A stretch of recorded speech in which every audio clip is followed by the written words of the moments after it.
nasa car tayo ngayon. At ang oras ay alas 2:52. Tagalog. Paapunta tayo ng aming vacation ngayong September 3. Ngayon tayo magbabakasyon. At mas mura pag September. Halos akong 10 tao na kasi sa 12 pasok ka na dito sa Italy. So sabi namin bago mapasokan yung mga bata makapagbakasyon naman kami. So 5 days tayo dito sa dagat. Mag-start tayo ng bakasyon sa dagat. Nag-book lang ako sa booking.com. So samahan nyo kami sa aming bakasyon this 2024. Dating na tayo. Ang tawag dito ay mobile zone. Ito ang aming parking. Ayan. Zone na mobile home. Tapos, meron kaming kainan dyan. Tapos, ito yung gamit namin dala para kay Amelie. Ito ang pintuan, main door. Siyempre, bukas na. Ayan. Simple lang siya. Mula dito. Meron kayong makikita ng salas. Ito ang kainan namin. Naka-aircon din naman siya. Tapos lababo, lutuan. Yung mga dala namin, naayos rin namin. Banyo. Meron tayong sink. Shower and lababo. Wala pa ng bidet. Walang bidet. Oh my God, di pa naman sana yung pamilyang itong walang bidet. Tapos, ito ang kwarto ng mga bata. Saan ka po pwesto? Diyan ka po pwesto. Si ate dito. Tapos, may mga din naman, armadyo. Si Don Pakundo, nakaupo na. Relaxing. And dito ay kwarto naman namin. So, wah! Parang kwarto namin to. Bakit di ba nakiga? Kwarto namin to. Tapos ito yung aming cabinet. And kasalukuyan na isasalansay ako ng aming gamit. Ang masama lang dito ay walang ihawan. Pwede ka mag-ihaw pero di gas. Ang dala namin ay di uling. So hindi pwede. Ang dami pa naman namin biniling isda kanina. Dahil bago kami pumunta dito, dumaan muna kami sa Milan. Nalagpa-dentist si Anthony. Di sabi ko, meron doon bilihan ng isda. Bumili ako ng isda, mga tulingan pa naman at ang sarap ihaw noon. Wala naman palang ihawan. Pwede naman kaming mag-afito, romenta. Pero sa iba daw, sushita, parang sa ibang sa ibang agency. So, maghahanap kami. Kung makakapag-try kami, total 5 days naman kami dito. Kung makakapag-try kami mag-ihaw at manghiram o umupa, di mag-iihaw pa rin kami, mga naka-ihaw naman. Pero ang maganda naman dito, meron naman mga kaldero, may kawali. So, makakapagluto pa rin. At least may maluluto. Importante may maluluto at may mapapaglutuan. Tingnan natin kung papunta kaming dagat, silipin namin yung dagat o mag-swimming pool itong mga to. 5:30 after mga 5 minutes walk from our mobile home, nakarating na kami, parating na pala sa dagat. Amelie, niligo na sila ang aking mga batuting. Tantuhan ako.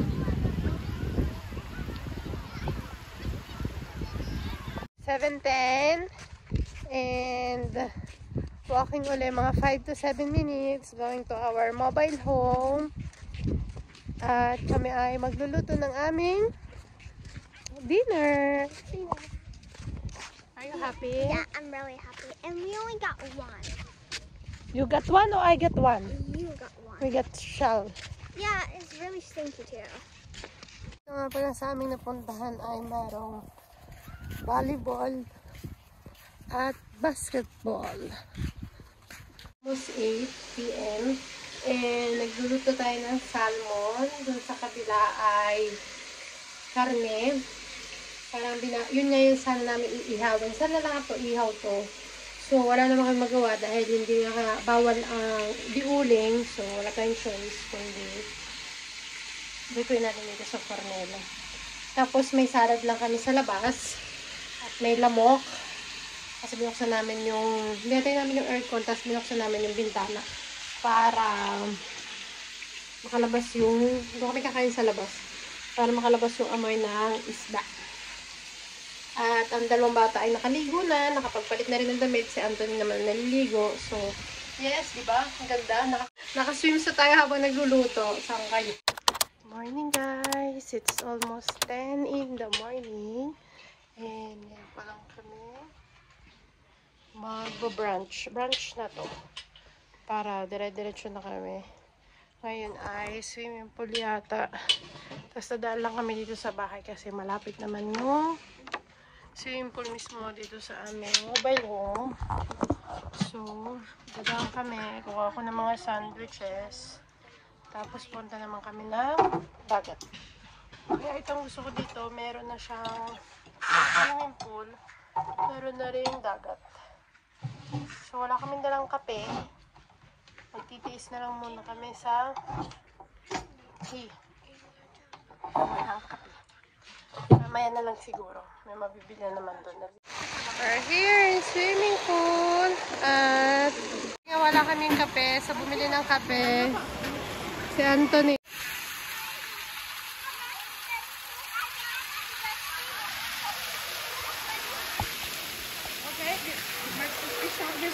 Oh, yabang oh. Yabang. Ah.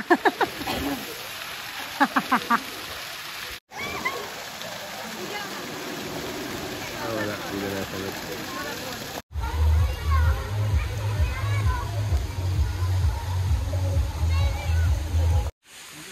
It's almost 1 at lahat ng tao makikita nyo umaalis na dahil ng oras na ng pahinga. So bawal lang may maingay kaya ang swimming pool ay sarado at mag-open siya ng 3 PM. Sa tabi ng swimming pool ay merong badminton. Tennis ba to? Badminton? Tennis. Tennis. Hi guys, it's 1:30 in Afternoon. afternoon and we're going to the beach and we're eating lunch on the beach. That's why we have the shade. Where's the beach? Right there. We're almost there. Bye! Bye! Almost 6 PM. Babalik na tayo sa aming mobile home. Dito nga pala kami nag-i-stay sa public. Kung ikaw maglalatag ng mga upuan mo, yung payong. Kasi may bayaran naman talaga ito. Yan, bayaran yan. Mura din naman siya kasi 16, may payong ka na, may upuan ka na. Ang problema ko, ang layo sa dagat. Hindi po pwede para kay Amelie kasi hindi ko makikita si Amelie kahit siya lang mag-isa. Hindi ko siya makikita. At least dito, malapit lang kami.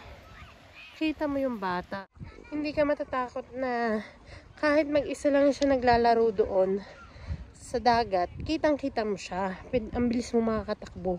8:13 and nakakain na kami at ang mga bata ang naghuhugas. Si Amelie lang nagdadala ng roba doon sa loob ng bahay.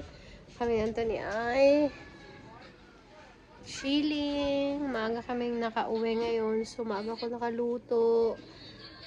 At mamaya mamamasyal naman kami. Ewan ko kung saan kami mamamasyal. Yung mga tubig ilagay sa ref. Yung isang tubig sa ibabaw lang na lamesa at altri ay nasa loob ng ref. Thank you. SNHit su R101, la sua è Not the Only One.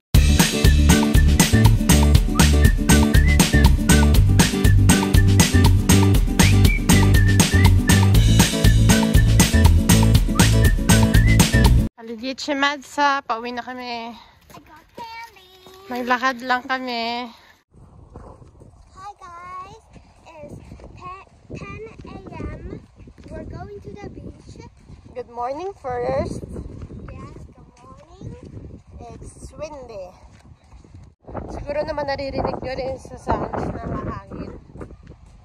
Sigurado malakas ang alon.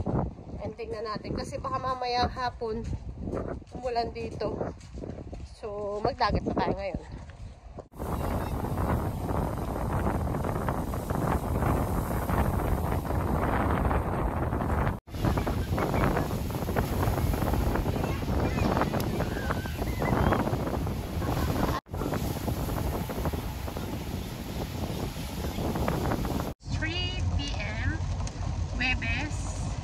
September 5. 3:15 na yata. So, paalis kami. Kita nyo naman, umuulan. Diba kanina nakita nyo nagpunta kami ng dagat. Umuwi din kami noong mga isang oras lang kami dahil sobrang lakas ang hangin. Masyadong malakas ang alon. Kaya bumalik kami. Tapos pagbalik namin, niyaya naman ni Antoinette, ni Amelie yung ate niya. Nag-swimming pool sila, pero pinabalik ko din ng mga bandang 12:30 o alas 12 sa bahay. Tapos ngayon, napunta kami sa bahay ng mga Kuya Lester. Wala rin namang gagawin sa mobile home at umuulan nga. Hindi lang kami nakaalis ng maaga. Dapat alis sa Darga kami ng around 1:30 to 2. Kaso hindi kami nakaalis kasi nga merong time ng silence doon. 1 to 3 at 11 PM to 7 AM. So, hindi kami pwedeng pag ganon, pwede kang maglakad-lakad, pwede kang pumunta sa dagat, pero hindi ka pwedeng magingay at hindi rin pwedeng dumaan ang sasakyan. So, wala kami choice. Kaya naghintay kami mag-alas 3 bago kami nakalabas sa camping site. Pero sabi naman ng aking mga taga-ulat panahon, isa, tsaka ito, si Ernie Baron, at saka si Kuya Kim. Si Ernie Baron kasi mas matanda siya, yung si Kuya Kim, na bukas ay maganda na uli ang panahon. So, makakaligo ulit tayo sa dagat and swimming pool. Dahil last day, hindi namin last day bukas, pero last full day namin. Kasi Sabado kami aalis. Good morning guys! It's 9:30. Wala kasi ako rilo dito. Hindi ako nagririlo kasi mababasa lang sa tubig. Pwede naman siya mabasa kaso syempre ingatan ko baka masira. So, makikita niyo ako lang mag-isa. It's our day 4 here. And papunta ako sa dagat. Actually, malapit na ako. Bahat ako lang kasi tulog pa sila. Kasi kahapon, diba, hindi ko na natuloy yung vlog. Galing tayo sa bahay ng mga Kuya Lester. Nakarating kami sa bahay mga 10:30 before mag-close ng 11 yung gate. Kasi late din kami nakapunta nga, diba? Sinabi ko sa inyo. So, may ganun din ng time of silence ng 11. So, ibababa na nila ang bukasan ng 7. So, umuwi kami. Nakarating sa 10:30 nga. Tapos wala, chill lang. Wine. Ganun naman laging ginagawa namin nandun sa gabi. Chill lang. Kaya hindi ako nakakapag-vlog sa gabi. Siguro vlog ko sa gabi. Makakain lang namin dinner. Pero yung sabihin nyo habang nag-chill kasi bakasyon nga. So, baka mapagalitan tayo. Kaya good girl tayo. So ngayon, mapunta ko dito sa dagat. And try kong magmuni in peace. Na wala yung mga bata, wala si Anthony, para meron tayong peace of mind. Parang walang peace of mind kasama sila. Meron naman. Ibig ko sabihin, you need to relax on your own. Ano ba naman yung 30 minutes? Dahil sabi ko naman, nagpaalam na ko kay Anthony. Sumunod na lang kayo. Paalam naman ako sa kanya. So, if ever susunod sila, okay, that's fine. It's fine. Pero, pinilit ko talagang mapunta na medyo maaga. So, I can be on my own. Yun lang. Medyo maalon pa rin. Kasi nga, bagong ulan kahapon.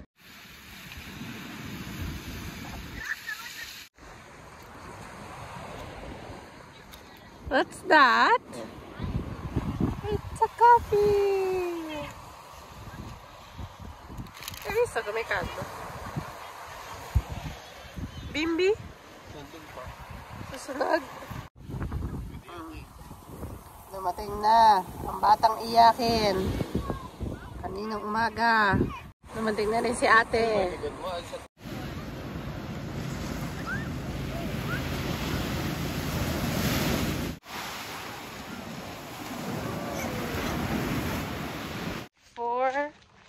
PM. May gusto na naman batang sumali. Tinataboy ko na ayaw, gusto pa rin sumali. Galing kami doon sa dagat.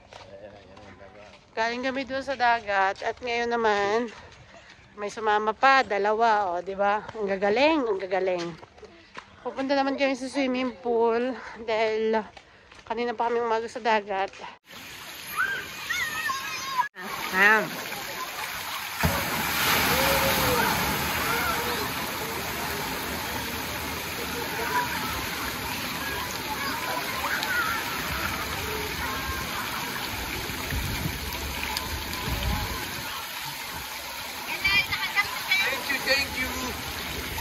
Thank you.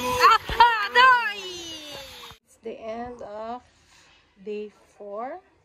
It's currently 7. Nagtataka siguro kayo, hindi ako nagluluto. Kasi gusto ng mga batang magpiadina dahil yun ang specialty dito sa Emilia Romagna. So, yun. Nauna kami ni Anthony actually yung bumalik dito. Mga 6:20. Nandito na kami. Kasi naligo na siya habang ako ay nag-aayos na ng mga gamit. Kasi bukas ay check out na. Bukas ng umaga. So nag-aayos na ako ng mga gamit namin. Nag-i-impake na ulit. And then, nung nasa banyo ako at naliligo, dumating yung dalawang magkapatid galing sa swimming pool. Sila yata nag-closing doon. Mga bata nag-closing ng swimming pool. So, ngayon, inintay lang namin sila matapos kasi kami ni Anthony ay nakaligo na, fresh, showered, hindi lang pala showered, as in ligo, palit na rin ang damit, and we're ready to go. Inintay lang ang mga bata, pero si Amelie pa lang ang naliligo. Si Antonella ay waiting, nasa waiting area. Continue kami sa Piedineria. Sa aming magabayan. Meanwhile, yung dalawa nandito. Hi guys! It's almost 9 PM. Naririnig nyo yun. Alam ko. Nandito kami ngayon sa dagat ng ganitong oras. Dahil na kala namin makakahuli kami ng crab. Pero wala. Bokya. Uwi tayong paresi nang wala tayong nahuling kahit na shell or something. So, sana naririnig nyo. May itutok mo nga sa ano? Sa wall. Oo. Kita nyo ba? No. Hindi nyo kita. So, sorry. Good morning, guys. It's currently 8:10. Last more check before we leave. Okay. Yan, dito naman sa Giant. Ito na mga bata. Wala na kayo naiwan. Okay. Dito sa banyo. Naghihintay lang kami nung the guy who will check the mobile home. Ang number nga naman pala namin ay 22. And kita niyo naman, sobrang lakas ng ulan. Parang sinabi ng ulan na tamang-tama, alis nyo.